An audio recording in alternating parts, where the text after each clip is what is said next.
Hey folks, how you doing? This is Timothy Harmon from the Jefferson County Zorro Assembly.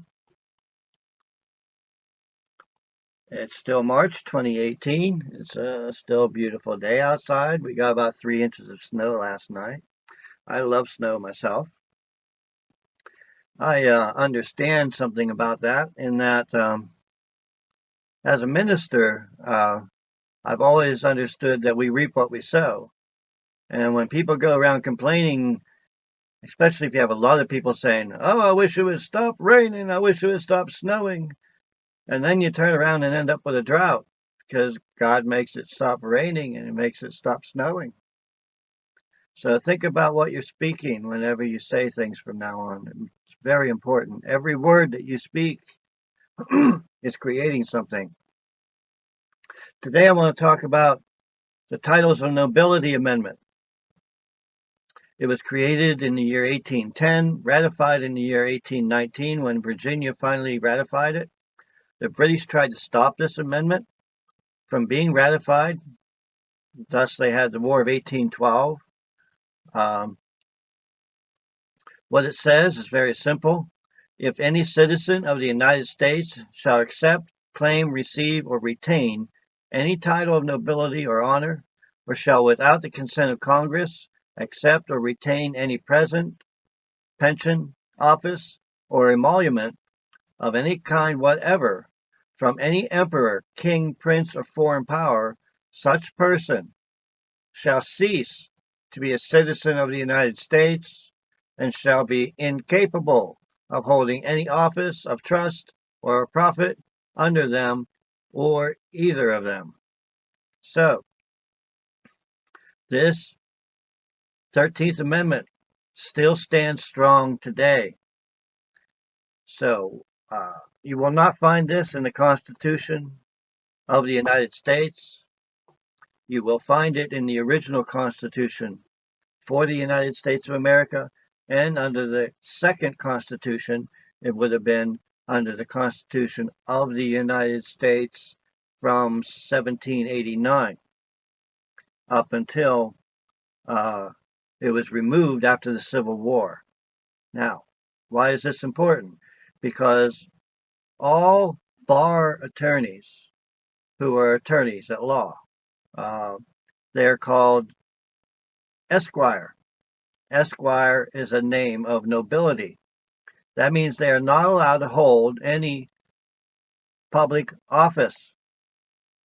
No attorney named Esquire can hold public office. The only reason that they get away with it is because of the corporation. They work within the corporation. The corporation that was created after the Civil War is called the United States of America, all capital letters. That corporation is the one that they work in within. Okay, so the word bar means British Accreditation Registry. So yes, all these lawyers and attorneys are under British authority. British authority. They don't even work for you guys. These attorneys who are part of the Bar Association do not work for you. They work for the judge. They work under British equity law, British equity courts, which is corporate law. It is not public law. They try to make you think it is, but it's not, because common law is public law in the United States of America under the Republic. So they do everything according to the corporation democratically. I explained this on a different video. We are a republic. The government is a democracy. It's two different things. They are exact opposites. You take 100 people from a jury, they pick 14 and 12, 12 being the jury with two alternates, and 8 out of 12 are in your favor, you win. In a democracy, you have to have 51%, and then 49% loses. So a republic and a democracy are completely different. We, the people, are a republic. the corporation called the United States of America is a democracy. The government works as a democracy, and if you vote in that democracy, you are part of their corporation. I'm not a voter. I don't want to vote in their corporation. All right? I would suggest that you not vote in their corporation. Because when you sign that voter registration, that makes you a part of their corporation, which makes you a federal employee. Then you have to pay income tax. Then you're going to end up paying property tax. Then you're going to end up paying wage tax. Then you're going to be this and that, and you're going to be liable for to have a license for your automobile and registration and insurance. Oh yeah, sign that voter registration. Go ahead. That's exactly what you're getting when you do that. And I'm sorry to say it's messed up, but that's the way it is. All right, so moving on. The Titles of Nobility Act was written in 1810. Everybody signed it. All the states signed it except Virginia. And Virginia didn't get to sign it until 1819. That's when it was ratified. So it became law that nobody with a title could hold public office. What's that mean? Obama was an attorney. Clinton was an attorney. You hearing this? These guys are not allowed to hold public office. But they didn't hold public office. They hold corporate office. All right? They were not the president of the United States sovereign. They were a president of the corporation. There are 3 constitutions. 3. The original Constitution is sovereign, called the Constitution for the United States of America. And then there's 2 more. The second one was built so that we could do business in commerce with the British at sea, because we needed to do that. Okay, and it was called the Constitution of the United States. Then they did a 3rd Constitution, and they took out the 13th Amendment. And it's in all capital letters, called the Constitution of the United States of America. And it is corporate. And it has nothing to do with the people who live on the land. Nothing whatsoever. But if you're a voter, hey, that's you. You are under that Constitution. So think about what I'm saying. You made a contract with the devil. All right? With Babylon the Great. That's what you did. All right? So you can change that. Go to my website. I got paperwork right there. You can look stuff up. You can figure it out. SovereignChurchOfRefuge.org or Jefferson County General Assembly.org. And when you go there, you're going to be able to find the information that you need to make yourself free. Because I'm sure you want to be free. All right. So another thing that I'm going to mention. After the Civil War, what happened was Abraham Lincoln was an attorney. He was a lawyer. He wasn't allowed to be president of the United States sovereign.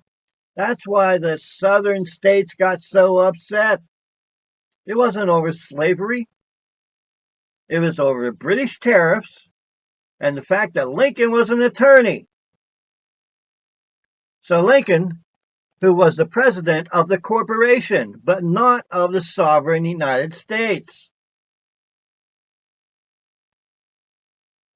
So Lincoln turned around and what he did was he declared martial law. Well, he wasn't really allowed to declare martial law against the sovereign people.